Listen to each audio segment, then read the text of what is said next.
Всех приветствую себя на канале. Давайте сегодня посмотрим таро-прогноз для козерогов на март 2024 года.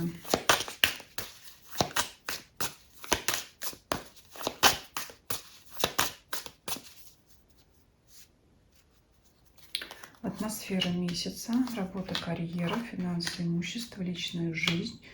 Смотрим по этой позиции. Следующую позицию для тех, кто постоянно смотрит мои расклады.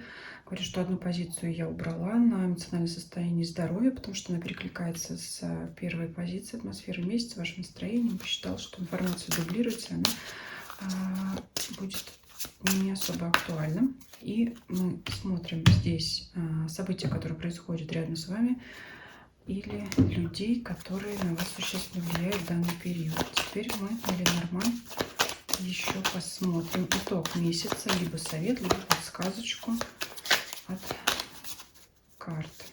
Все, что они нам сами расскажут. Атмосфера месяца. Так, карта башня. Ну, вы решительно здесь, конечно, настроены.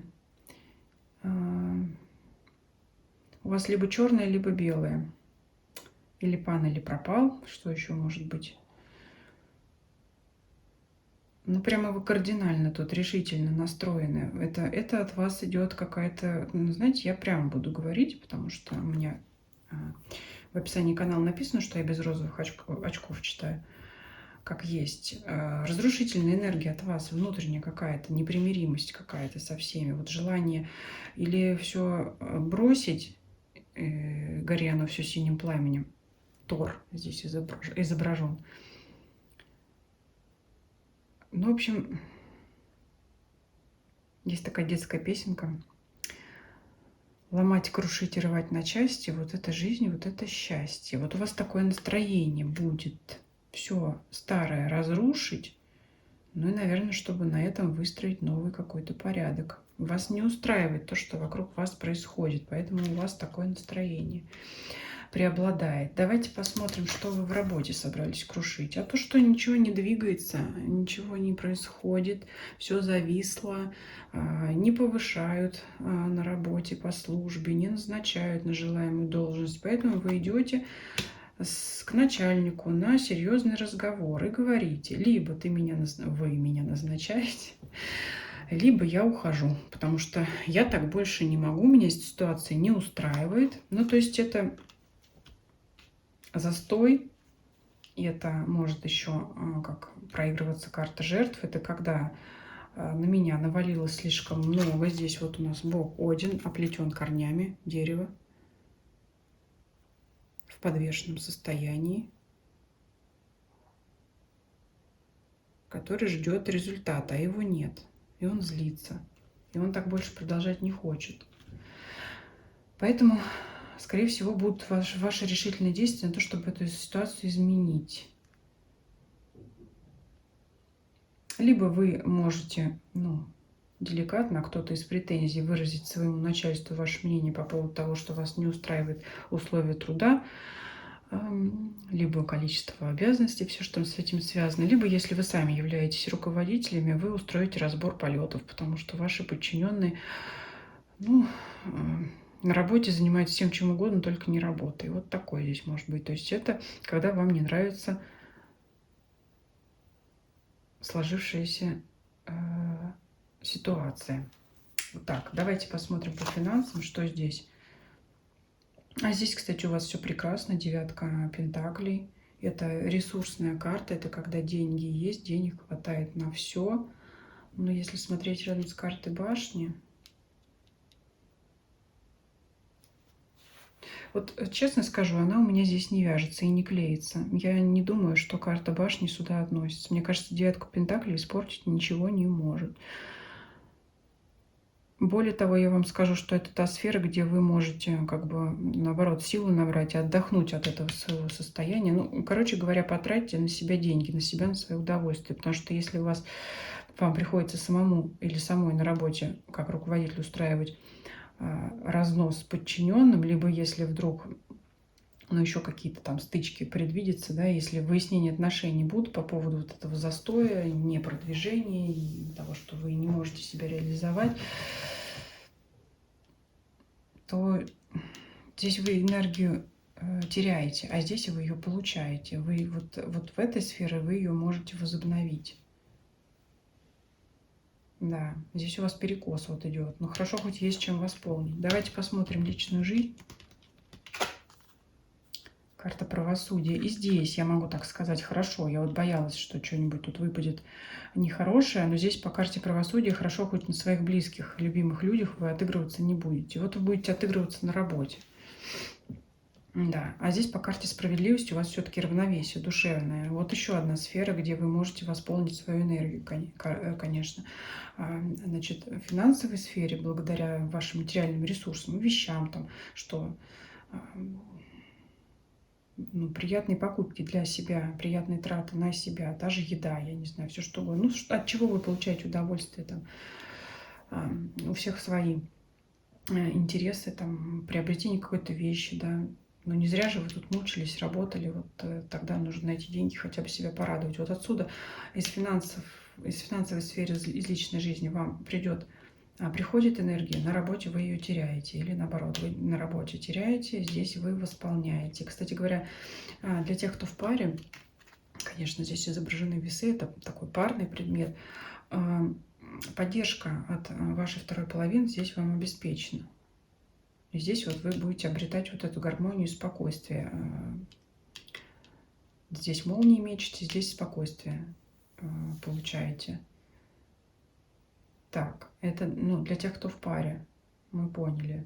Но здесь, знаете, не до романтики, потому что вы здесь взвинчены очень сильно. Здесь как бы не до этого вам сейчас. Но зато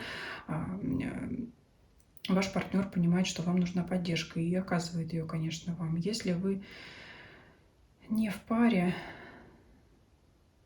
но, скорее всего, здесь вас будет раздражать, что вы не можете найти партнера по себе. Вы можете вот думать, ну, опять какие-то там все ходят, но не то, все не то. И вот когда же я уже встречу, ну вот, или можете говорить, что вам никто не соответствует, вам никто не по статусу, никто не по нраву, и будете от этого раздражаться. Да, здесь есть такое. Но это еще как ценить себя в данном случае. Может быть, действительно на данный период рядом с вами нет того, кто бы вам соответствовал. Но вас эта ситуация, конечно, будет раздражать. Здесь вот так.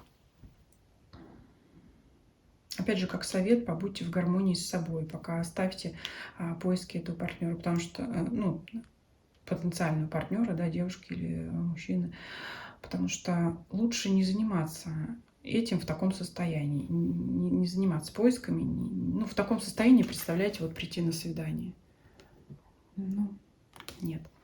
Лучше переждать, побыть в спокойствии, набраться сил и энергии и потом в следующем периоде уже приступать к поискам. Давайте посмотрим, что происходит рядом с вами. Изменения серьезные здесь будем открывать. Здесь вот действительно может произойти какое-то событие, которое затронет вас.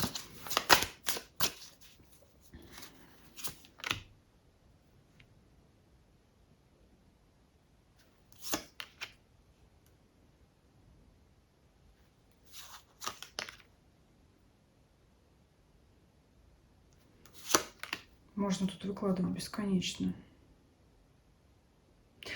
Смотрите, для мужчин характерна позиция. Я вам сказала, что вы получаете энергию здесь, в семье. Вот сейчас именно для мужчин говорю. Вот смотрите, получаете это вы хорошо, поддержку вы получаете. Вот она здесь, ваша супруга, это семейная карта. Но посмотрите, как бы вы из нее все ресурсы не вытянули. Она в какой-то момент может почувствовать, знаете, как выразиться-то. Ну, действительно, она свою энергию отдает, вы ее забираете, она как бы почувствует, что вы в ответ ничего не получаете. Вот здесь вот все-таки имейте в виду, что, ну, когда вы справитесь с вашей ситуацией на работе, вам нужно будет уделить внимание ей. Но если либо это вы, женщина, вы смотрите, да, у вашего супруга там, или любимого человека какие-то проблемы, вот здесь вот вы можете терять энергию на нем. И здесь, опять же, все совет опять искать баланс. Ну, может быть, Поддержка поддержкой, но о себе не забывать тоже. Потому что здесь вот я вижу, что женщина из семьи очень много отдает. И она в итоге вот свое состояние, свой ресурс теряет эмоциональный, да, вот этих в отношениях. Но здесь, конечно, не впасть в депрессию, но почувствовать себя как бы, ну, скажем так, на обочине, да, что она где-то сбоку вас, при вас, сзади вас, она хочет быть рядом с вами, потому что считает себя вот вашим равноправным партнером. Так что обращайте внимание на женщину из вашей семьи. Прежде всего на ум приходит супруга, но еще может беспокоиться о вас кто? Мама женского пола, да, родственница, скажем так, ближайший человек, который за вас очень сильно переживает. Вот она может много сил и эмоций тратить на вашу поддержку. Ну, еще с такой картой с башни, то есть есть человек в вашем окружении, который вам очень хочет помочь. Но вы сами должны тоже сбалансировать вот эту свою энергию, если вы действительно чем-то там недовольны, вспылите там. Это не обязательно, что у вас весь месяц это пройдет, но это будет вот важным, конечно. Вот. Если вы будете постоянно в таком состоянии пребывать, то будете из нее как бы энергию выкачивать на себя. И в итоге ни вам, ни ей. Поэтому ей надо тоже отдавать эмоции, время там уделять и все такое. Давайте посмотрим вам совет. Ну, мысли, конечно, вот она и здесь, эта башня показывается. Неприятные у вас мысли. Все это вот к работе, к вашей. Вы знаете, почему так происходит? Вы можете быть, знаете, как перфекционизм может ваш быть причиной всему вот этому. Вы хотите, чтобы все было идеально. Сейчас про работу говорим. Вы хотите, чтобы все было идеально, идеально не получается, потому что, ну, коллектив, там, людей весь разный, да, кто-то там, спустя рукава работает, и вы никак не можете заставить, чтобы он там документы сложил от А до Я и страницы пронумеровал в архиве, грубо говоря. А вам хочется, чтобы все было в порядке. У вас этого не получается. Вы начинаете от этого злиться, пытаетесь людей заставить сделать так, как вы хотите. Ну, либо там, ну, свое мнение донести, как правильно, как вы считаете нужно, как в порядке. Вы правы. Но, наверное, чтобы вот эту вот ситуацию как-то смягчить и смягчить ваше настроение, нужно понимать, что, ну, люди рядом с вами не идеальны. По крайней мере, если вы можете и хотите выполнять свою работу идеально, то вы это можете сделать, но других людей вы вряд ли заставите. То есть других вы не переделаете. Отсюда может пострадать и ваша мечта. Отсюда вот корень всех вот этих вот ваших вспыльчивых настроений. Ну, вот я так вижу, что вы хотите людей на работе, коллег ваших, да, как-то вот переделать, а у вас не получается. Из-за этого вот это вот все, вот так это все закручивается. Вот, поэтому пересмотрите свое мнение, будьте, наверное, более лояльными как-то. Ну, либо надо отдавать себе отчет, что, наверное, не всегда происходит так, как вы хотите. Ну, скажете, плохой расклад, но тем не менее, знаете, просто очень много негативной энергии вот сюда идет, в этот застой, в рабочую профессиональную сферу. Поэтому если так-то вот это вот все прикрыть звездами, да, ну давайте, звезда — это надежда, мечта. Будем надеяться, стремиться к лучшему, ну, а там как получится, как сможем. В принципе-то, если вот это вот все прикрыть, вот так, то здесь-то посмотрите, у вас деньги есть, личная жизнь в балансе, в гармонии, есть любимый человек рядом, который за вас переживает. А вот эта работа, она как бы портит весь расклад. Поэтому я уже вам сказала, как, значит, бороться с этим настроением. Ну и пишите в комментарии, как у вас в итоге это получится. Я надеюсь, что у вас все сложится положительно, чего я вам и желаю. Спасибо всем за просмотр. Если видео вам понравилось, ставьте лайки. Кто еще не подписан, подписывайтесь на всех платформах: YouTube, Дзен, Telegram. Все ссылки есть в описании под данным видео. Делитесь этим видео с вашими знакомыми, для которых эта информация может быть полезна, по вашему мнению. И всем спасибо за просмотр. Всем до свидания.